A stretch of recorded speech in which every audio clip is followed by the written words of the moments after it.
Welcome, everybody. Thanks you all. I'm thrilled to see this many people showing up for the introductory getting started class. My name is Brian Runyan. I'm the president of this organization, and this is what I like doing more than presidenting. I like teaching classes, and especially the getting started class. It's one of my favorite ones to teach. We are the Clark County Genealogical Society, if you didn't know that already. We are an all-volunteer organization providing tools and resources for people to be able to research their own families. So today I'm going to be talking about some good practices that are really good things to know about doing when you're getting started. You'll thank yourself later on for taking some of the advice that I'm going to throw out today. It's not my advice, it's stuff that has been handed down through lots and lots of generations of genealogists that continue to smack their heads saying, I wish I would have known that when I first got started. So hopefully I'm going to have something to say that will be of interest to you. The first thing I want to tell you about is that genealogy is not rocket science. It's really pretty simple. Start with yourself, write down everything you know, go back one generation at a time, don't skip. Wash, rinse, and repeat. That's really about it. It's not really rocket science, but sometimes it feels like that when it tends to get a little bit complicated. But it really isn't complicated. It can be complex. So begin at your beginning. Record what you know about yourself, your parents, your grandparents. Write it down. Find out what you know and write down why you think you know it. Because believe me, in 5 months, when you go back and you look at that little nugget in fact that you wrote down, you're going to scratch your head and say, why did I think that was true? If you write it down at the time that you find it, you will have your answer right there. It doesn't necessarily mean it's true, but you will know why you thought it was true back then. So ask about yourself, your parents and your grandparents, and the ones that are closest to you and the ones that are most likely to be able to give you reasonably accurate information. Don't try to go it alone. There's a lot of knowledge out there, and there's probably other people that are trying to research your family in addition to yourself. Find out what other family members know, or they think they know. Find out, write it down. It'll serve you well when you come around later on. So when you're trying to find that information out, I have found it's not particularly helpful to say, well, Aunt Flo, tell me everything you know about your family. Give them specific questions. Even have a little script for yourself. Figure out what questions you want to have answered and maybe find 2 or 3 different ways of asking it. Maybe not asking directly is the way to jog the memories. Ask specific questions that they can hang their hat on. Figure out how to get the information. Jog their memory with other memories that may lead to who knows what kind of information. They are the ones that you are going to wish 5 years from now that you would have interviewed them to get that information. Find out who has the family records and where are they. Those are the things that we're going to be hanging our hats on. Those records, those things that were written down as close to the event as they possibly could be. Where are they? Where are those birth certificates? Sometimes they're stuck in an album someplace, safe deposit box. Ask the questions. Where are they? Where are the marriage certificates? Sometimes they're hanging on the wall someplace. There's all kinds of other information that people keep that will give you information and point you in a direction. This is not really part of this particular lecture, but any document only points you in a direction to a truth. The document's not the truth. It's somebody's memory of the truth. Even if it's the doctor writing the birth certificate out 5 minutes after she helped birth that child, it's still that doctor's memory of what happened 5 minutes ago. It's probably accurate, but I have seen birth certificates that were incorrect. They're all just memory. And you have to figure out, as the family historian, how close to the truth is it? Sometimes things are written in newspapers, and when somebody makes the newspaper, there's somebody in the family that you know is going to cut it out, whether it was good, bad, or indifferent. They're going to cut that newspaper article out and stick it someplace. Unfortunately, that someplace winds up sometimes being between the pages of a book, and they forget about it until 15 years later they pull the book out and here it is, or they don't, and it's gone forever. Find out where, if there are any newspaper clippings, are there any albums that people have put together that contain those kinds of things? Correspondence, letters, they're a wealth of information about family history, stories, dates, relationships. Find out who has them. Find out if you can take a look at them. Find out if you can copy them. Get your camera phone out and take pictures of them, if nothing else. It's a great way to be able to preserve the things that maybe some family members don't want to let out of their possession. Oftentimes things are written down in family Bibles. Again, those important events, births, deaths, marriages, often recorded in family Bibles if that's part of the family tradition. And photographs. You always like to find photographs of your family. One of my colleagues in the next room over there just brought in a stack of photographs that a cousin just sent to her, gifted her with them. They are original photographs taken by her grandfather, who was a professional photographer. They are in the sleeves of his photography studio with the embossing on them. Pictures of her grandfather. She's just absolutely thrilled to get them. She didn't have them. A cousin had them. Do you have a cousin that has possession of the family photographs? Find out about it. It may take a while to pry it out of them, but once you get a chance to look at them and possibly copy them, they're very good pieces of information that you want to be able to add to your family history. Are there audio or video recordings that have been made of your family? Those things are really good to be able to run that stuff in front of your family.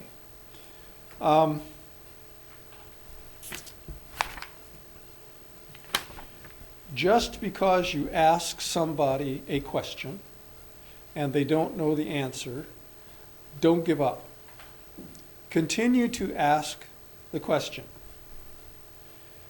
Sometimes you've jogged their memory and it will come bubbling up later on. But unless you continue to ask the question, they may not volunteer the information, and that's the information that you want to know. Find out who has it and then keep after them. Okay, those are the kinds of records that you're looking for. And what you're trying to do is to place your ancestors in a particular place at a particular time. Those are the three pieces of information that form the tripod of what we hang the rest of our family stories on. The right person in the right place at the right time. If we have those three things together, you're a lot closer to knowing whether or not the person you're looking at is the right John Smith. And it doesn't even have to be a name that's as common as John Smith. It's amazing how many names that are the same are showing up. So now that we've got some idea about,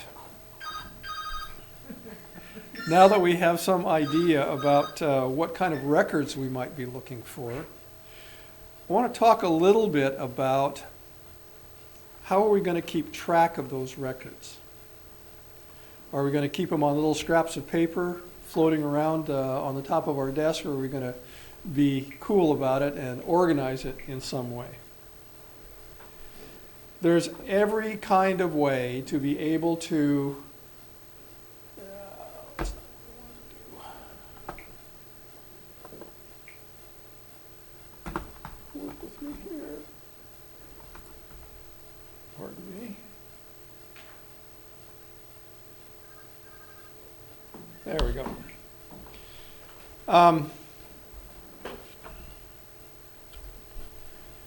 There's no right or wrong way to do record keeping. Everyone has different learning styles and different memory styles as well. Whatever works for you. Working for you means that you are going to be able to go back some time period later and find it. But I would suggest to you that it's also about somebody else being able to go back and find it as well. I'm doing my research as much for my grandkids as I am for me. And I want them to be as sure as they can be that the research that I've done is accurate so that they won't have to do it over again. Or, if they do want to verify it, they will know how to do that. They will know where I got the information, and they can go check out those same sources for themselves. There are, as I said, lots and lots of different ways of keeping track of records. You can do them chronologically, you can do them by surname, you can do them all kinds of different ways, and everybody has their own preferred method.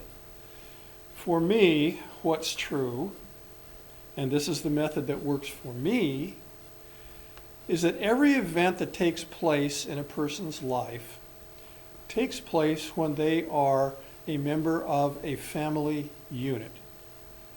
Now, it's probably not quite as true today as it was 50 years ago. There's a lot more people that are living single lives and aren't officially living under the same roof as the rest of the family. However, for the most part, events take place while you're a part of a family unit. My method of keeping track of my research and the things that I find is that I keep them together as a family unit. Here is honest. Work with me here. Here is a family unit. It happens to be my family unit. This is the husband. That's my grandpa, my grandma, my grandma's parents, my grandpa's parents, and my grandpa's children. This handsome dude down here is my father, Chester Arthur Runyon. This is an easy synopsis to look at that says, okay, I can identify this as a family. It has a lot of vital information in it, vital meaning as in vital statistics, birth dates, death dates, burial places, times that children were born. And if I were to click on any of these, it would come up with the family of that particular person. There's my daddy, there's my mom, and there's me. Everything happens within a family. So consider your filing system and what's going to make it easier for you to find. One of the biggest challenges is how do you keep track of those females that continually change their names? Do you file them? Do you make a file for every individual? Well, what happens when Aunt Sally's on her third marriage? Does she get another file? How are you going to keep track of her? Are you going to keep it by her maiden name throughout all of her life? Now, maybe that works. I mean, a lot of people do it that way. I tend to keep things in a family record. So what that means, this is pretty obvious to look at this and see what this represents. If you were to keep this in a paper file, which I do, and I'll explain that a little bit later, what I have is a file that is everything that happened while the people were in this family unit. The very first document that I have in the paper file for this couple is their marriage certificate. I file everything that I come across in chronological order. So I've got a marriage certificate. There's probably some things in between, but the first major thing that comes up is my Aunt Irene's birth certificate, followed by the birth certificates of all of the rest of the children. And anything else that happens during that time that they're all there in the family. If things start to get a little bit too thick, I can always make subfiles. If all the parole records for my father show up and I have to keep track of those, I may start a separate file on him, but it's still going to be inside this family file. For me, doing things chronologically as a family works great. When somebody leaves this family unit, more often than not, it's to start a family of their own, at which point the family file for my father starts with the wedding certificate for him and my mother, followed by birth certificate for me and whatever other information I want to keep filed in that folder. Now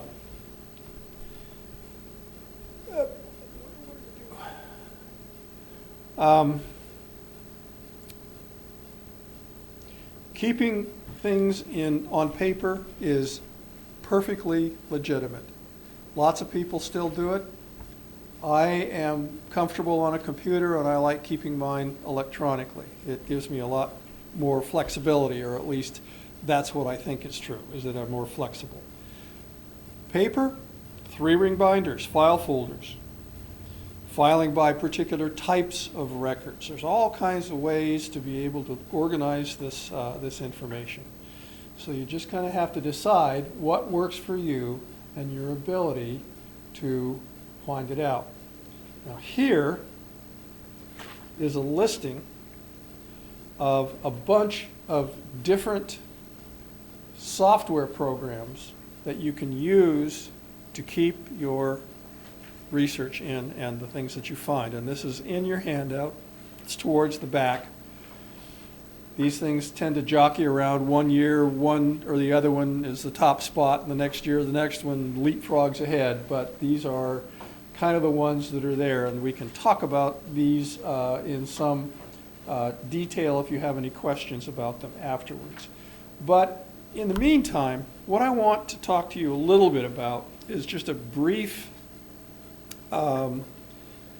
something to understand about searching for records online and syncing them with your family trees.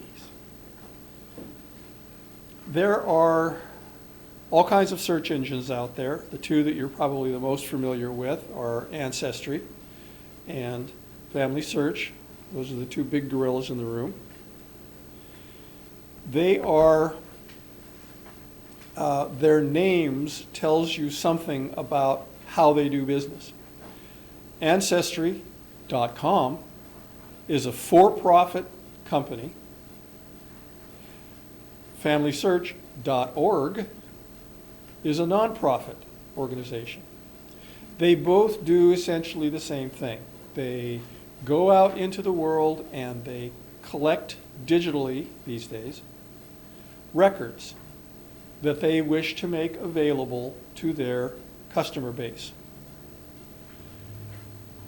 Once they have these records, what has to happen to them is that someone has to sit down and look at each individual record and enter the pertinent data that's on that record into fields in a database that are usually specifically designed for the particular document that they are indexing. What the indexing does is allow you and me to sit at home in our bunny slippers and search for Uncle George. We can type in a name, submit it into the search engine for either of these organizations, and because someone has sat down and indexed all these records, it goes out and tries to find where are the records that belong to Uncle George. Now that seems obvious, but it leads into the other piece of information that it's good to remember. Ancestry.com charges you money in the form of a subscription to be able to look at the records that they have gathered. They have paid big bucks to go out and gather the records, and there are still literally hundreds of cameras out there capturing digital records. It's not cheap. They pay people to then look at those records and enter that information into databases called indexing. They pay those people to do that. You and I pay for that effort through our subscriptions. That's how they keep that going. FamilySearch.org, on the other hand, as a nonprofit, being the genealogical arm of the Church of Jesus Christ of Latter-day Saints, the Mormons, they have a religious interest in genealogical research. They've been gathering records for a really, really long time, storing them, indexing them, and making them available. They do it for free. They subsidize all of that from their church memberships. And then they have volunteers that do the indexing. And it isn't just members of the Mormon Church that do the indexing. Anybody that wants to can sign up to do indexing. Many of us down here do indexing as a way of paying it forward.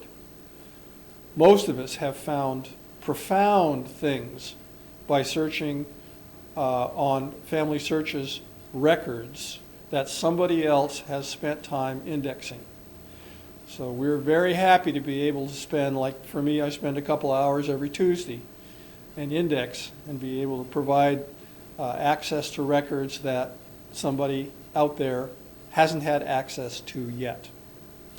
So that's the quick and dirty of how records come into existence. They're not the only ones with records out there. They're the ones that have the broadest base. There are ones that have more focused documents that they gather. Genealogy Bank is almost all newspapers. Fold 3 is primarily military records.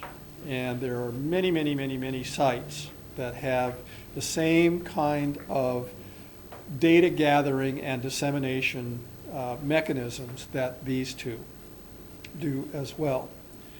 Now, something that Ancestry does and Family Search does as well is offer you the opportunity to put your research and build your family tree on their site. That's very convenient to be able to do everything all at once.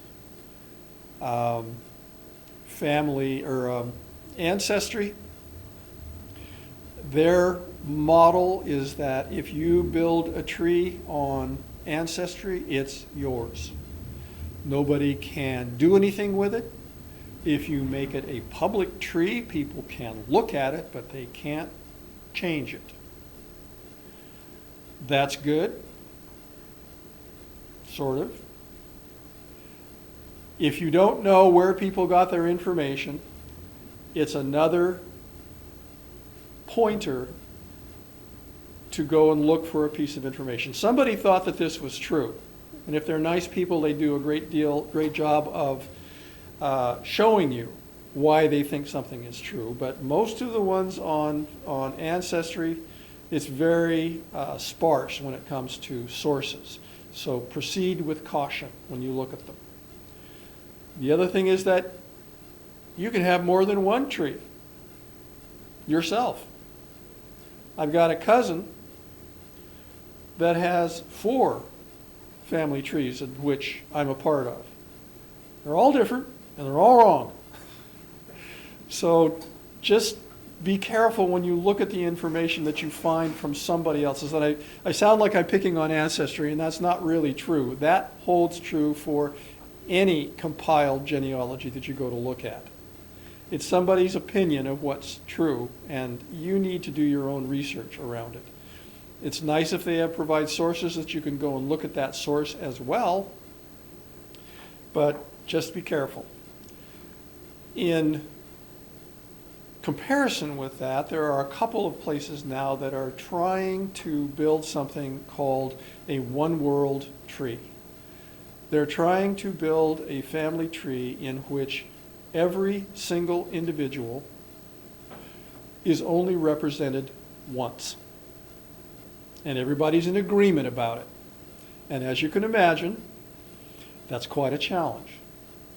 But they are working diligently, and there's lots of algorithms within the search things that make it easier. And I'll just give you a small anecdote around that. I have a brick wall that I've been working on for close to 3 years now. I have a great-grandfather that died in 1856, right in the middle of Bleeding, Kansas. In fact, the property that he lived on was right on the border. His western border was Kansas, and he was living in Missouri. And he was right in the thick of it, but I don't know how he died. I know when he died, December 1856. I don't know where he's buried. I have been able to research and find his widow and her subsequent 3 husbands, following her different surnames throughout all of that, but that's another story. And I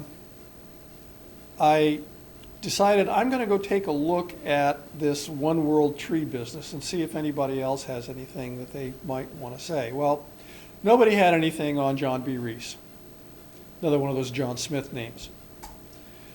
Nobody knew anything. Well, I have been doing what's called collateral research, in that I think that the person that lived next door to them in Missouri was his brother. I think. Lewis B. Reese lived next door, was the administrator for his estate when he so unfortunately died without a will. They sold land to each other, and he's the right age to be his older brother. Have I proved it? No. Not at all. But I thought, gee, I wonder if anybody else has found anything about this guy, Lewis B. Reese.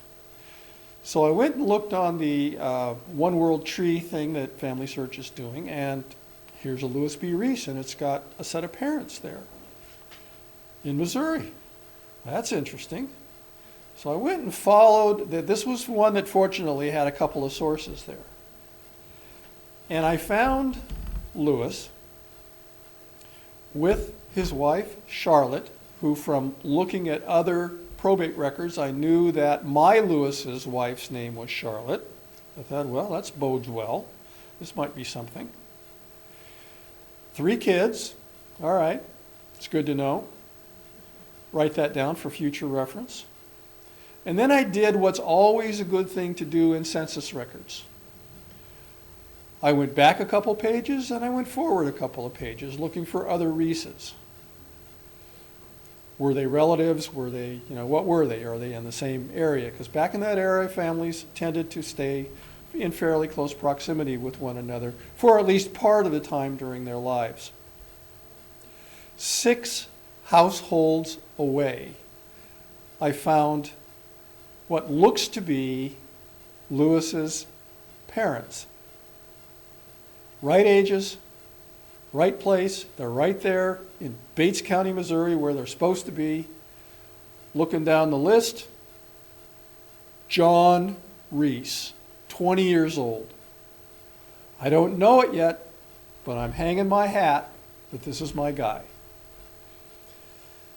So you never know what you're going to find by following what you don't know.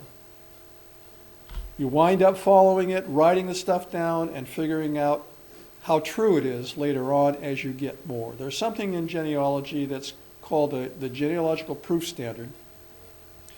And the main thing that you're looking for is to be able to say that you have done a reasonably exhaustive search. In other words, you've looked everywhere. And that will never happen because there's always new stuff coming up to go look at. But when you have reached the point that you have found every piece of evidence that you possibly can find, then your job is to sort through that information and decide whether it's true or not. And then you make a judgment as to whether or not this is your family in this place at this time. In truth, that's as good as we can ever do, is get reasonably close. Sometimes all the evidence stacks up and it looks pretty darn good. But nobody was ever there. The only thing that you can absolutely, well, mostly, hang your hat on is when a mother says, I gave birth to this child.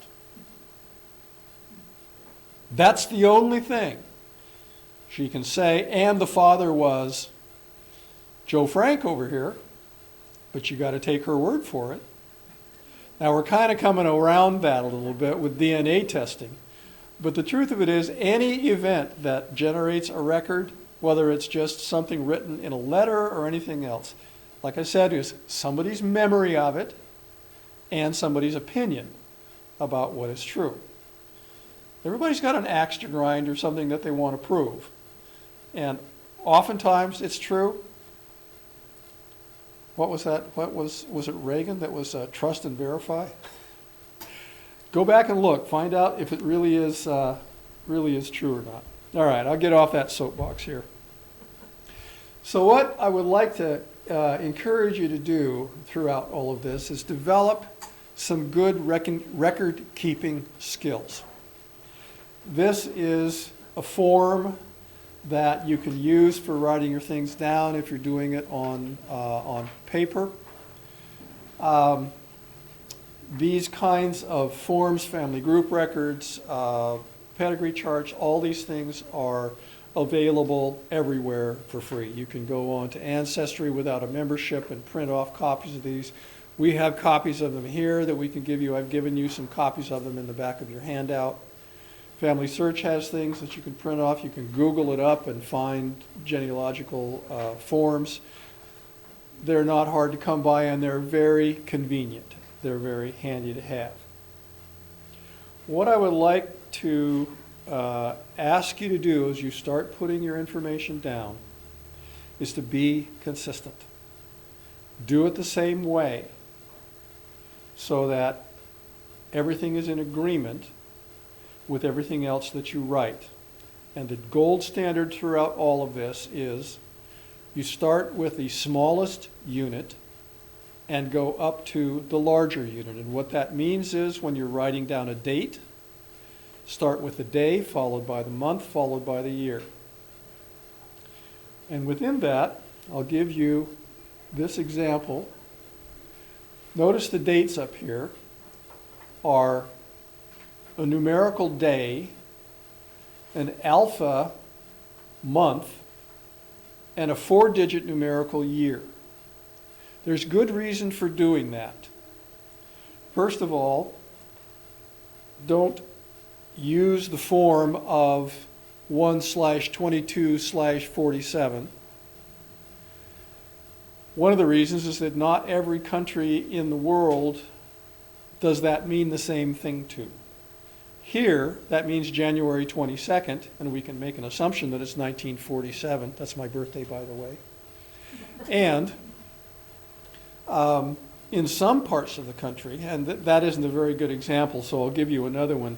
If you write the date down 1/3/53, In some parts of the world, here, that means January 3rd, 1853, 1953, whatever is appropriate. In some parts of the world, that means March 1st. They write it in a different order. You can get around that by always writing your dates down using the alphabet to spell it out. January through December, all of them written down as either in a three-letter abbreviation or what I've started doing now, because I get my computer to do it for me, is to write out the entire month, the entire spelling of it. You'll see that same following here. You'll notice here in the place, it is town or city, county, state, and country. If you do it in that order every time, there won't be any question about what it is that you mean. Now, my wonderful relatives in Missouri have given me a great example of this. What got me started looking for this John B. Reese was that his son, Isaac P. Reese, my great-grandfather, ran away from home at 8 years of age and joined a wagon train to come to Oregon. He became somebody. He was a county commissioner in Polk County. He was a city commissioner in McMinnville, livestock dealer. He was somebody written up in the newspapers. People knew something about him. And many places where they wrote about him, they indicated that he was born in Bates, Missouri. Well, okay. Unfortunately, there's a Bates County, Missouri, and there's also a Bates City, Missouri. And Bates City is not in Bates County. It's about, I measured this today, how far is it? About 75 miles away in Lafayette County. So where was he born? Don't know. Bates County was the most destroyed county in the United States during the Civil War, over and above counties in the South. In 1863, General Ewing from the Union side came in, issued an order number 11, saying, okay, we can't protect anybody that's here.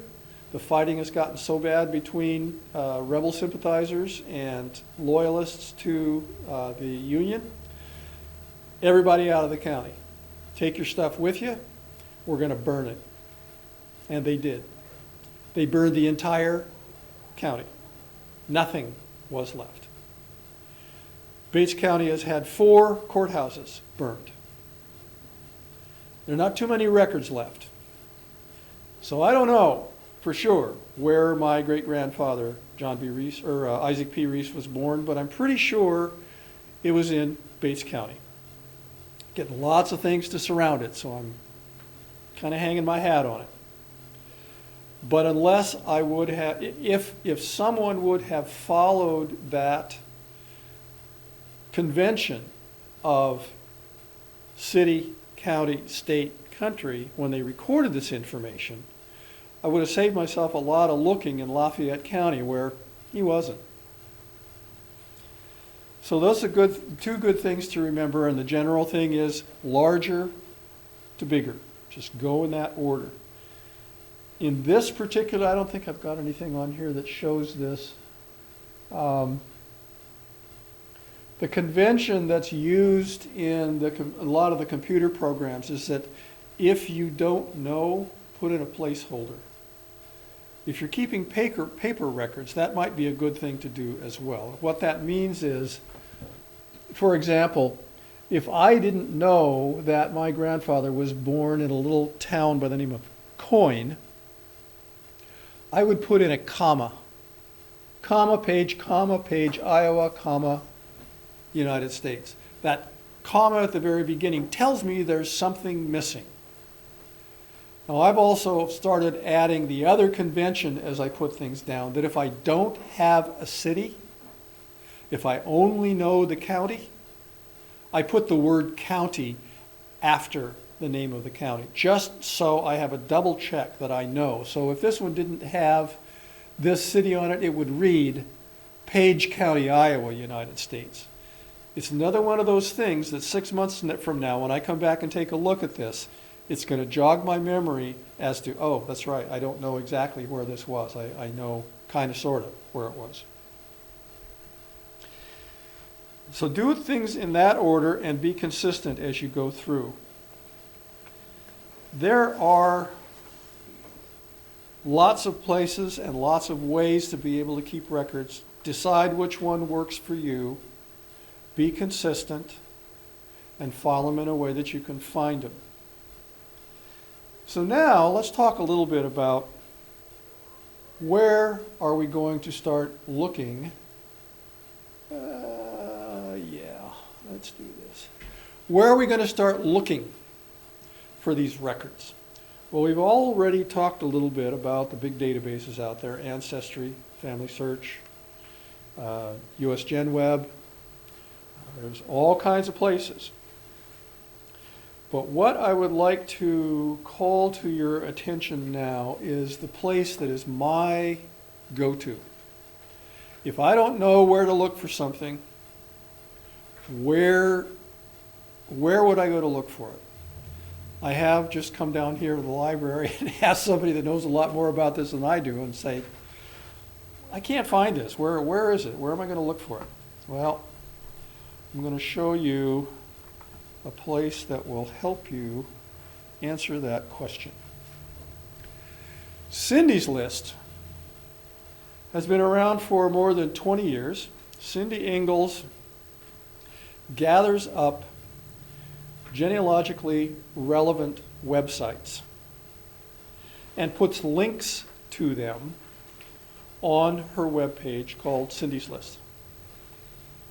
She's got a gazillion links. It's all free, no subscription. All you need to do is go on to cindyslist.com and you get this page. You see that there are categories right over, all right, where's my pointer? Here we go. Categories. There's so many of them, she's broken them down in a way that makes it easy for you to cross-reference and find where things are going to be. So if you click on categories, there are a ton. You want to know about where to go look for newspapers for somebody? Click on this. There's 870 links that you can click on to go find out where you might find newspapers. Want to know about different numbering systems to keep track of your families? Well, there's 37 sites for that. Want to learn something about Lithuania? 225 sites about that. Want to find out about pets and livestock and what was the popular dog on the day that your great-grandfather was born? You can probably find it here because there's 75 sites around that one as well. Want to learn about passports, not just American passports. You want to find out how did Armenia handle passports in the year 1860? You can probably find a link on this somewhere that will get you to it. There is no information on this site. There are no places that you can go directly to read about records. These are only links. And I know you've had experience with the dreaded 404 record not found when you go and try to click on a link that hasn't been maintained. What I can tell you is this is probably the best maintained site I have ever seen.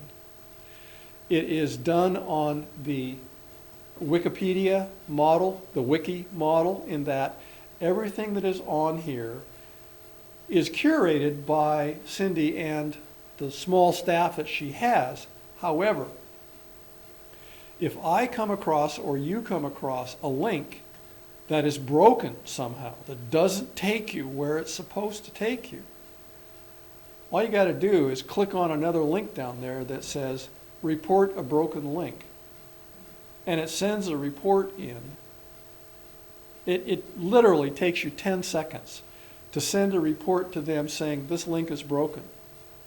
And they encourage you that if you are If you have found, oh, well, here's where the site's moved to. It's not at this link anymore. It's at this link. Gives you a place to be able to paste that in.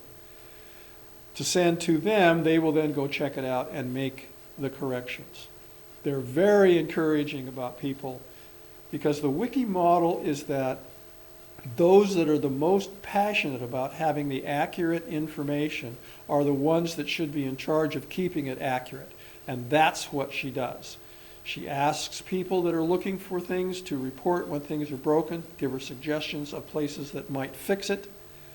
But this is my go-to. If I do not know where to go look for something, or even if I think I do know where to go look for something, this is the place to go to find out where it all comes together. Now, having said that, I want to give you one quick caveat about this. If you want to go learn about Missouri, you notice here, where is it? Sorry for scrolling. I hate watching that. You'll notice there's no Missouri. I could take you different places and you'll see that there's no Kansas or no Oregon or no anything else. All of the states have been put under the category of United States. So go up and click on United States, and then you'll go down and see all of the states. And if you want to know about where to go find anything at all about any of these states, just click on it and it will come up and say, okay, you want to know about where the cemeteries and funeral homes in Missouri are? Click on that link, it'll take you to it. Want to learn about censuses? Were there any state censuses in Missouri? This will tell you where to link on them and to be able to get to them. Want to find out about the history or where to go for obituaries? Any of that. All of this stuff is there under each of the states, but you have to go to United States first and then go to the states. This is my go-to. I don't know how many times that I've gone to this thinking that I already knew the places that I should go look and been thoroughly surprised that there's something new that's been added that I wasn't aware of. This is a great site. Other places to go to look, don't overlook something as simple as doing a Google search on your ancestor's name. You might be surprised what comes up. Again, it might be just a pointer to something, but you're going to find some kind of information that might link you to somebody. Facebook. There are family groups on Facebook that you can put in surnames to link up with people that are doing research on the same family surname that you're looking for. Same with Pinterest, believe it or not. There's places on those social media sites that you can go to look at things and see what's what. Blogs are a little bit of they were where the chat rooms were when genealogy was first getting started using computers. There is a site, and I should probably bring this up. There is another site that is a really good one to go to.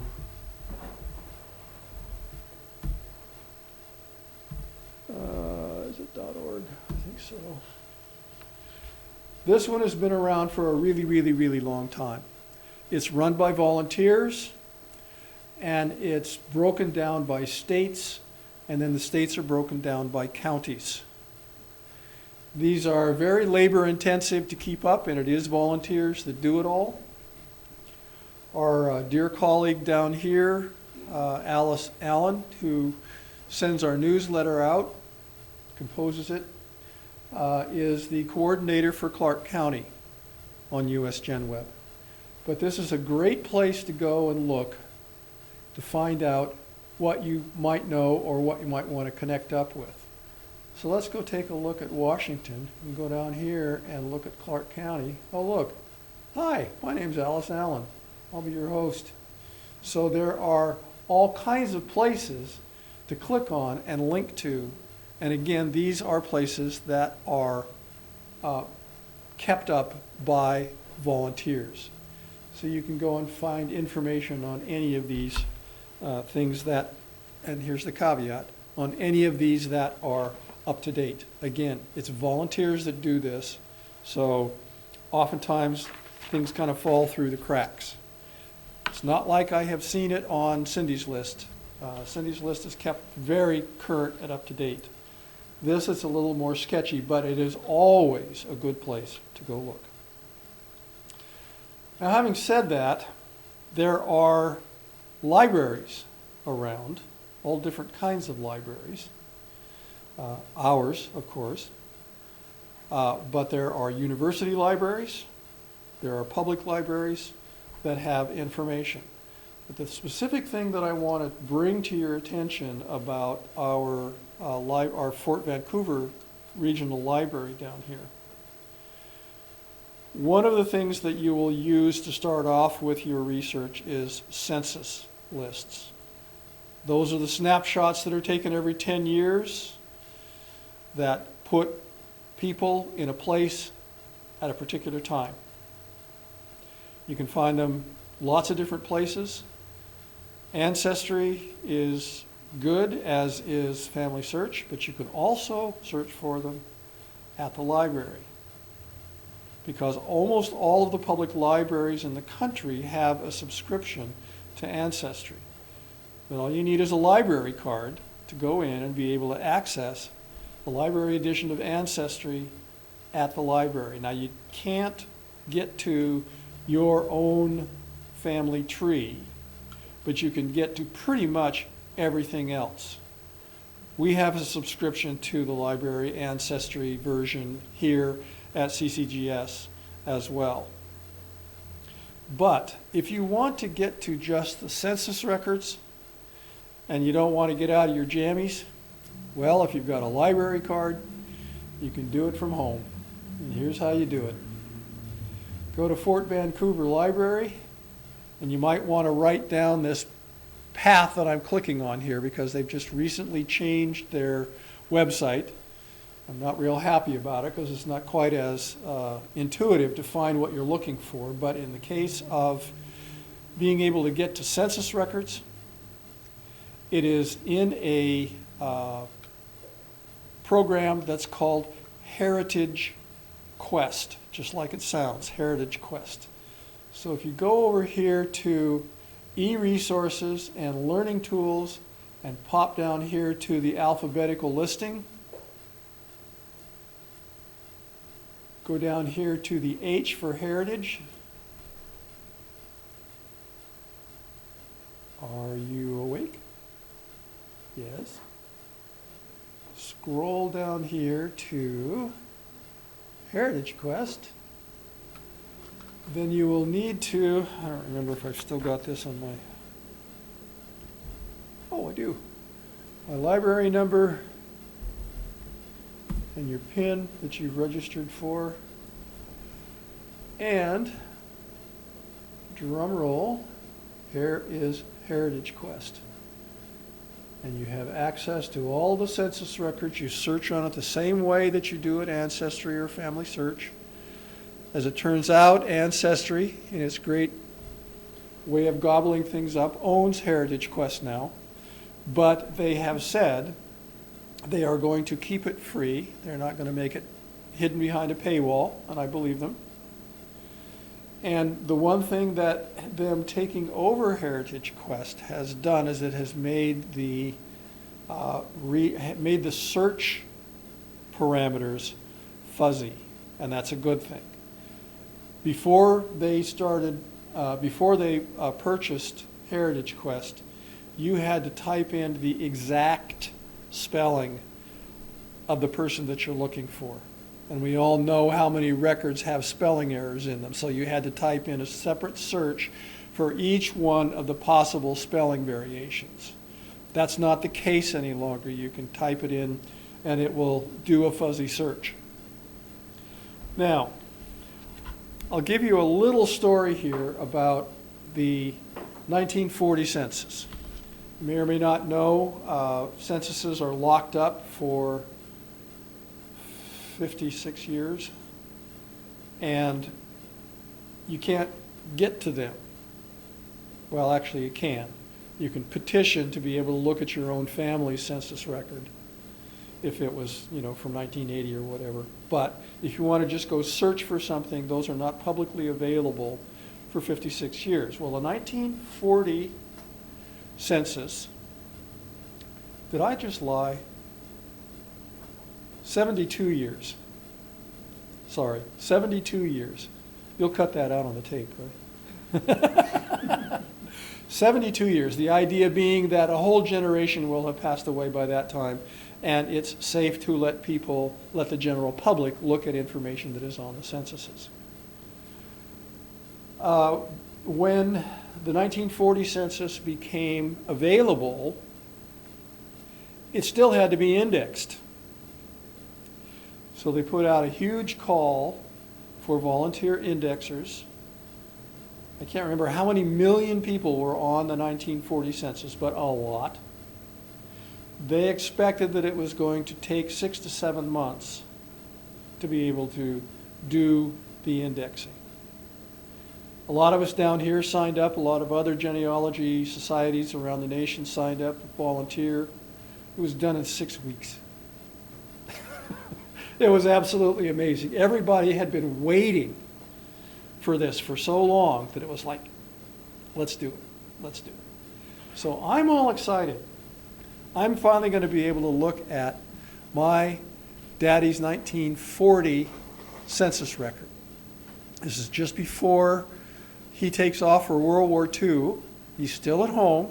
I mean, I know this from the family stories, but for whatever reason, I just want to go look at that census record and see what else is going on.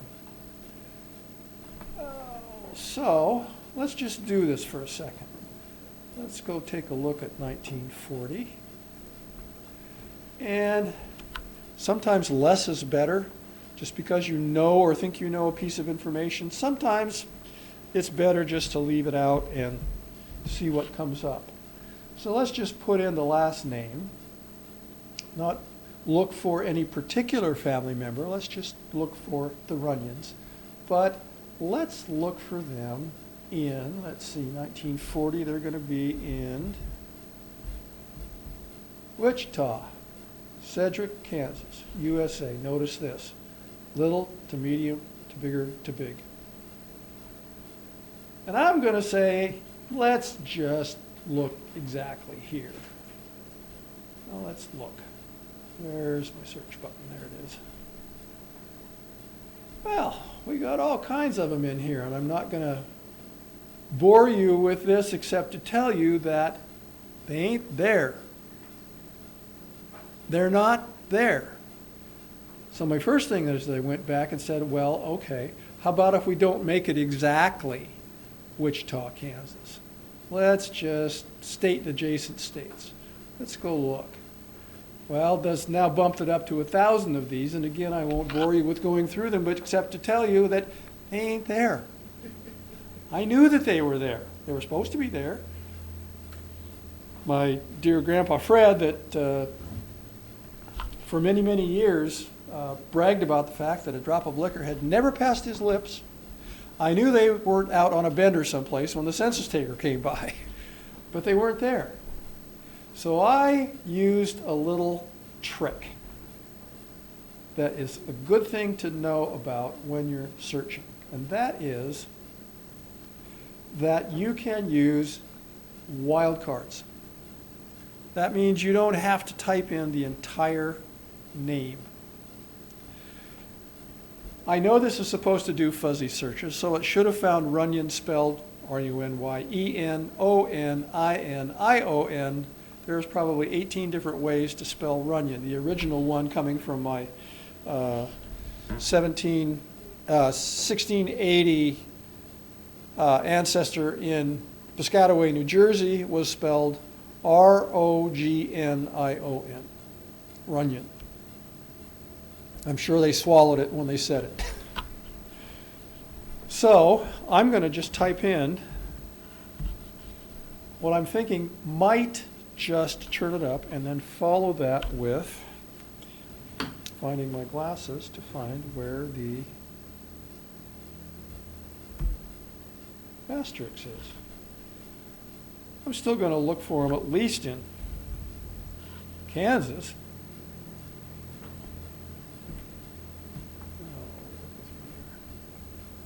Now let's go search and see what happens. Oh, well, we got stuff. Picking up the O's. Anybody see Fred? No. Well, I'm, let's see, sure goes from 8,000, didn't help any. Well, what I will tell you happened here, and I really do want to be able to show this to you. Come on, where is it? Is that when the census taker wrote down their last name, they failed to put an N on the end of it. Fred Runyon, Lina Runyon, Dorsey, Ford? I don't think so. That's Fred. So the census taker was having a good day. There's my daddy. There's my auntie. Spelled it R-U-N-Y-A. Now the point that I'm trying to make here is that the last letter in a name is very important in the algorithm that is developed to go and look for that. I could have put in every different spelling of Runyon that I would have possibly come up with, and it wouldn't have found it because it wasn't indexed, or it was not recorded, nor was it indexed with an N on the end of the name. Lesson learned. But there they are, and in fact, when you actually go and look at the image,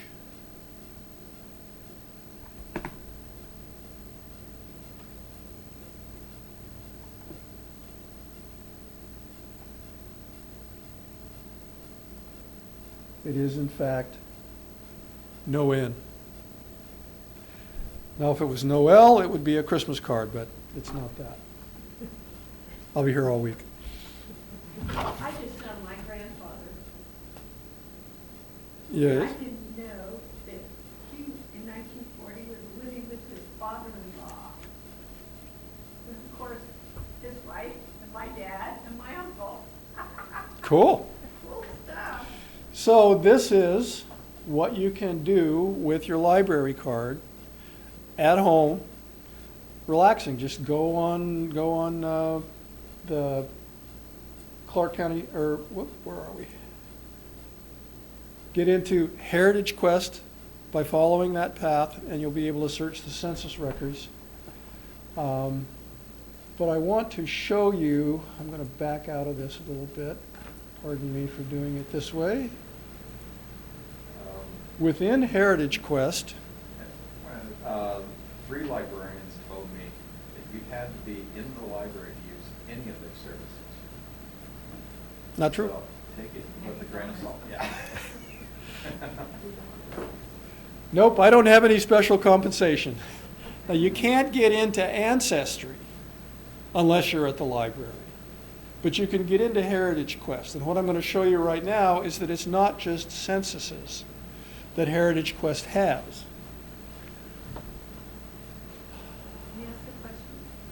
Sure. If you're going to document, make a chart note of how and when you found that information, how would you document that in your sheet notes so that you would know when you went on the Heritage Quest site? Are you able to, I just want to know how you're going to document that for your record so you'll know in the future. Do you have to say?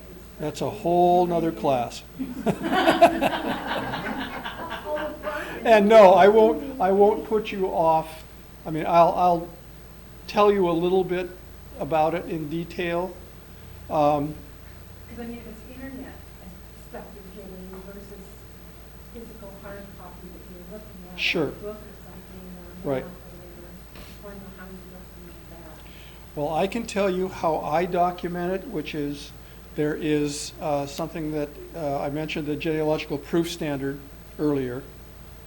There is a book that's about that thick called Evidence Explained by Elizabeth Schoen Mills. And she has gone through and put together the scholarly footnote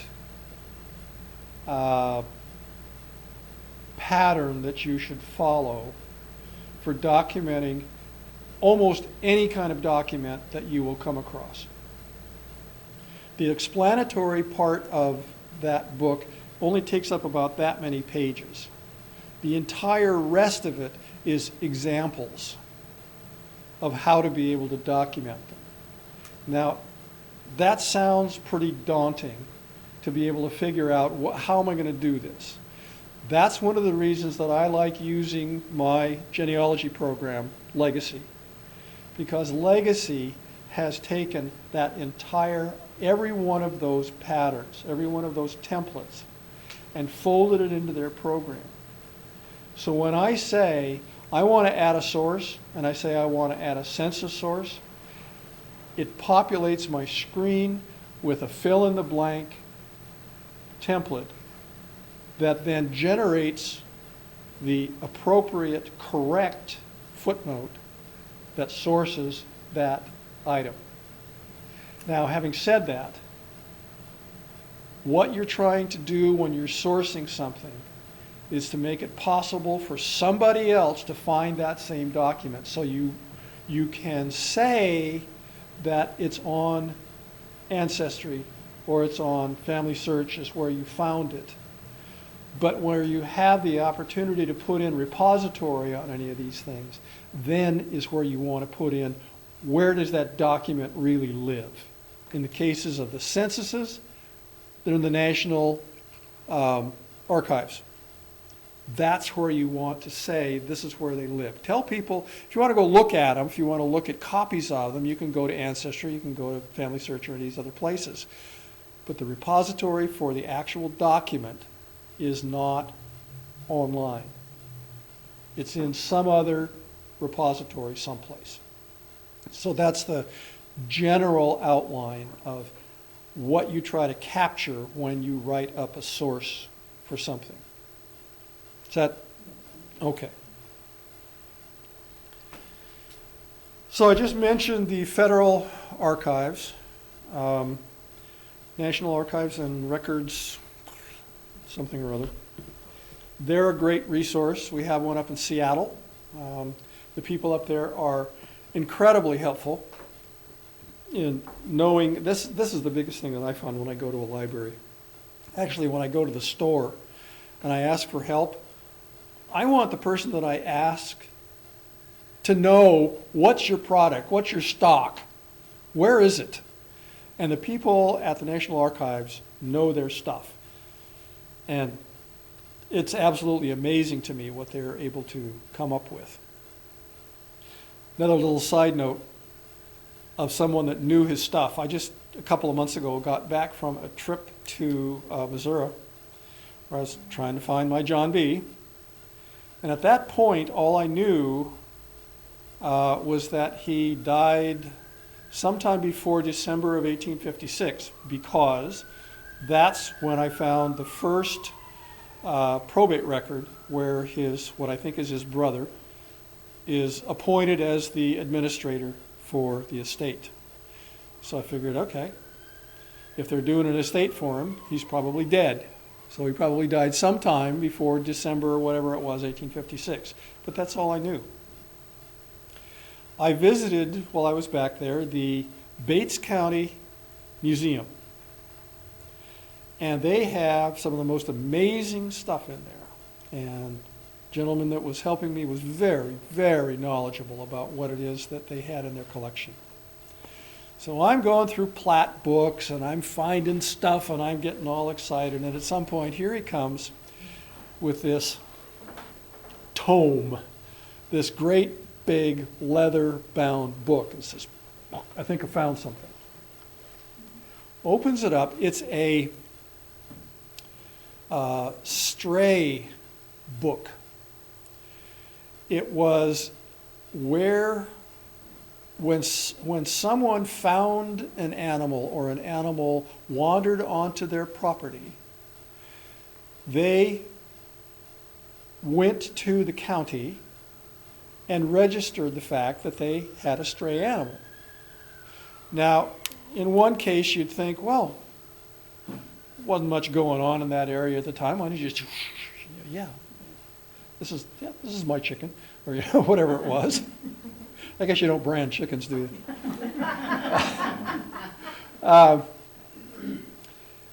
It was twofold. One is that it helped return the animal, the animal to its rightful owner. The other is that it put the county on notice that you weren't going to be taxed for it, because you were taxed on every single piece of property that you owned. And he brings out this book, whomps it open.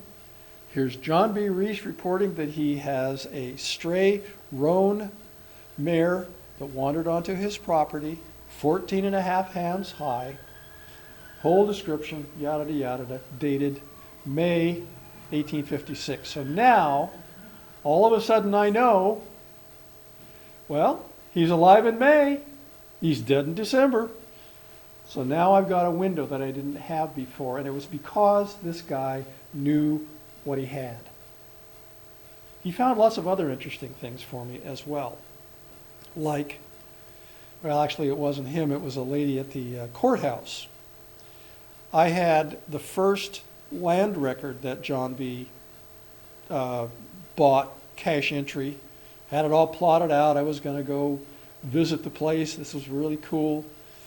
And this lady found that he had sold that and moved to another piece of property before 1856. Well, that's interesting. So I looked at this on the map. She gave me a driving map about how to get to the place. Found a plat map that had his name on it in 1852, I believe. And then another one in 1865 that has his widow's name on it. Pardon me.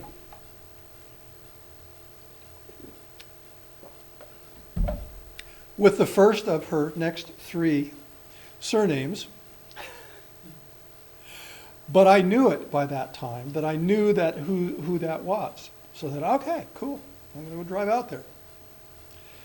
So I drove out there. I'm driving up State Line Road, well named because Missouri's on one side and Kansas is on the other side.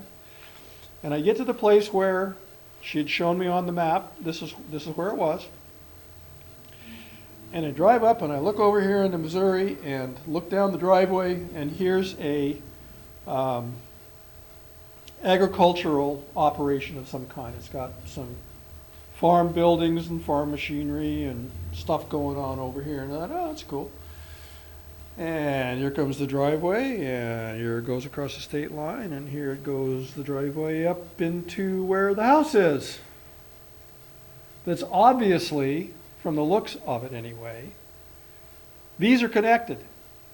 These people are farming in Missouri and they're living in Kansas. Doo-dah, doo-dah. I was pretty excited. And I'm still chasing that one down with correspondence with all of those. But again, it was because somebody knew what they had in their records. So back to the library just briefly here. You can go and look in city directories. Those are great things to be able to look in.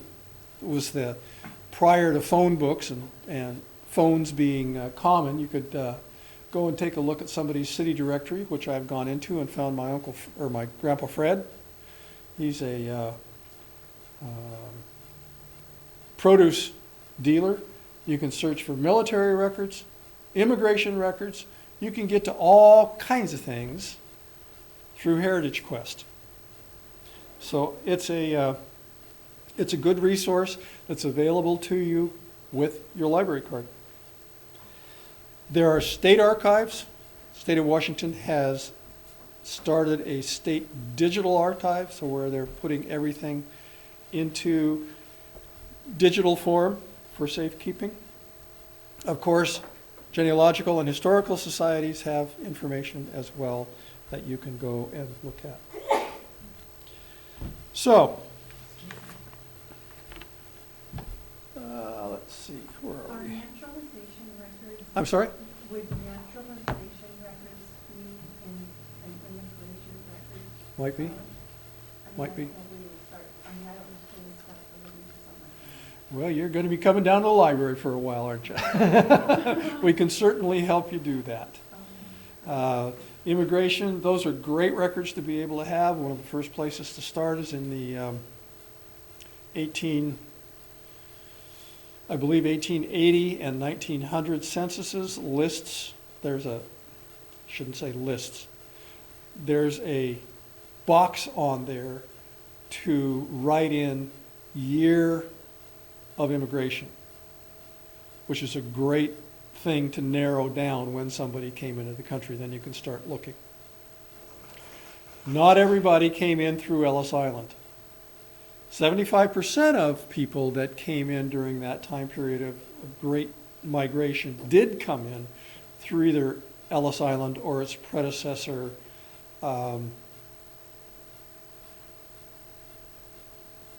Fade. There was one before that. Ellis Island was built when the federal government took over immigration. Prior to that, it was the individual states that did it. Castle Garden was the one that preceded Ellis Island. But there were over 150 other places that people came in that records were kept other than New York Harbor. New Orleans is one of the big ones, Philadelphia. They're all over the place. There are, you can go to a website, I believe it's ellisisland.org, that you can search for your ancestor, their last name, and if they came in through there, there's a good chance that they're going to show up. So that's at least a starting point around that. Okay, where are we here? Let's get rid of this. Brian? Yes, sir. If I do a lot of research over at the library, and one of the most helpful things I've found is saving a page that you see up on the internet. Yes.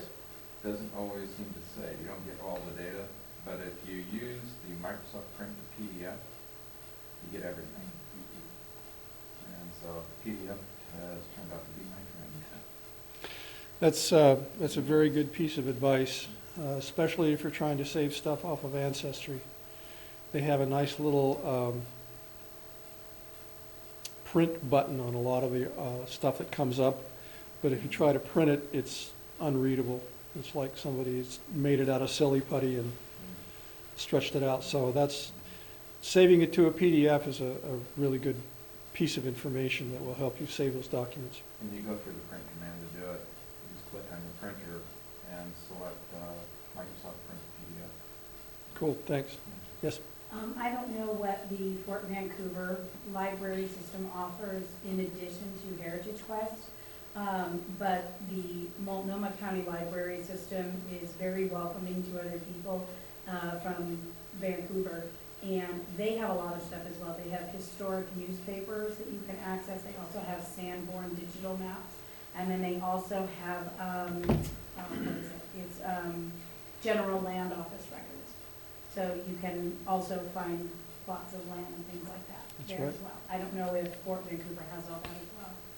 And some of that stuff you can get on your on your own as well. Pardon me. So, with that, I will wrap up my part of this by reiterating: continue to gather information from your living family members while you still can. Go backwards one generation at a time. Don't skip. Write everything down. Be consistent in how you record things as you write it down.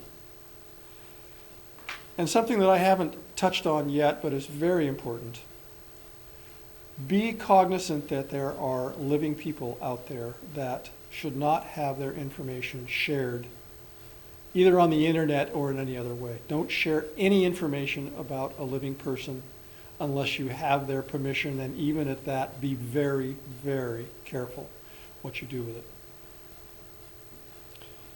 Record your sources as you find them. Sometimes even waiting until you get home to write things down is not necessarily a good idea. Write it down while you're doing it. Collaborate. Talk with people that are doing research on your own family. Just remember that you don't own your ancestors. Help them and they'll help you. And the most important thing that I'm going to tell you tonight is have fun with it. So let me open this up for questions. Any questions at this point? Yes, sir. When you were searching for your last name and you didn't type the last letter in, what was it that you put on there for the last letter? Was it an asterisk or a I believe when I found that it was using the asterisks. asterisk? An asterisk will search on all the letters before and any combination of letters afterwards. Or no letter? Any number of letters afterwards. The asterisk will look for any string from 1 to however many. If you want to limit the search to just a single character. As an example, if you knew that it was Runyon, but it was either A-N-O-N-E-N or I-N, you could put in R-U-N-Y question mark N, and it would only use a wildcard for that specific place in the name that it's looking for. Google search strategies. There's a whole list of things that you can do to maximize your search strength. Putting things in quotes, searches only for those words in the order that you put them in. There's all kinds of little tricks that will help you get more out of your searches. If we come down here to say use Ancestry, we should bring our own computer down, correct? No. And be able to access it down here, or? No. or We have 5 or 6 computers in there, and they're never all filled up, and we ask that you use the society computers. Actually, Ancestry asks that you use the society computers. Anything else? Yes. I wanted to ask you about getting DNA. How did you go about that, or is there, anyway, help me. I'm smiling because I don't know enough to speak intelligently about it. I have submitted mine, and I came back about as white as you can be. Got nothing else going on but white. There are 3 different things to search for in DNA testing. There's mitochondrial that traces your female line back, female to female to female to female. There's the Y test that tests the males, male line back, male to male to male. And then there's the, I'm not remembering the name of it now, but the other one that is more general. And I can't speak much more intelligently about it than that. What about where to go to do this? Ancestry, there are probably 4 or 5 different companies that are the big ones. Ancestry does it, 23andMe, Familysearch does it. I don't remember who the other ones are that do those. One nice thing about it is that they're starting to collaborate in that if you get a test done with one and get the results back, it's not 100%, but you do have the ability to submit those results, the actual DNA report, not the interpretation of it, but the actual DNA report, to one of the other companies and have them interpret it for a different result. I probably sat in on 5 or 6 DNA classes, and I leave scratching my head a little bit. We're talking about it right now in the society about offering another DNA class in the spring and figuring out how we're going to do that. I will give a little plug. There is more information and more help and more classes out there available on the internet than you can shake a stick at. You could spend every waking hour watching classes on just about everything you could possibly imagine that's related to genealogy. The program that I use, Legacy, sponsors webinars every week that we show down here in this room live when they're broadcast. They cover every range of information you could possibly think of, something different every week. It ranges from introductory level classes to things that are so far into the weeds that you're going to need a weed whacker to work your way out again. We open our doors. They're available free. Usually they're at 11 o'clock on Wednesdays, but check our website. The information's on the yellow trifold there. It's also in the front window, newsletter. We publish it all kinds of places, including the Columbian, as to what classes are being offered and when. They aren't always Wednesday at 11. Sometimes they're Wednesday at 5, like this last Wednesday we had one at 5 o'clock. And sometimes they're at Friday, which we have one tomorrow night, or tomorrow tomorrow at 11 o'clock, which I'm really looking forward to. It's going to be on nature versus nurture, exploring adoption with DNA. So it should be pretty interesting to be able to watch that. I just started watching a 5-part series that Legacy has in their archives on DNA, and it starts out real basic. Now, let me give you just a little background information about the Legacy webinars. You can watch them at home when they're being broadcast live. All you have to do is register, saying, okay, here's my email address, and I would like to be notified 2 days before and a couple hours before when these are going to be shown. And then there's a link in there that you click on that gets you into the webinar as it's getting ready to be broadcast. Now, having said that, they always have 1,500 people or more that sign up, register for these classes. They only have enough bandwidth to service 1,000. So the first 1,000 people that click in are the ones that get in. Now you're not totally out of luck because they show them for free for a week afterwards. All you have to do is go on their website, familytreewebinars.com, I believe, and you can watch them as many times as you want in that next week. They do have a subscription that you can purchase that gives you access to all 457 classes that they currently have in the archives. And when I say that they cover everything that you could possibly want to know, it's only a slight exaggeration because they keep adding more every week, sometimes more than one a week.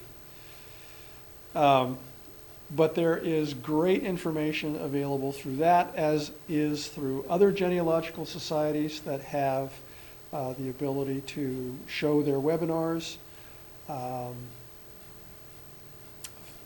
Both Ancestry and Familysearch has educational programs that you can sign up to view. Don't even have to join anything or anything. They're just available there. So whatever you might want to learn about, it's out there. It's out there. Any other questions? Yes, ma'am. On the pedigree chart, Yes. I think the lady, not today, but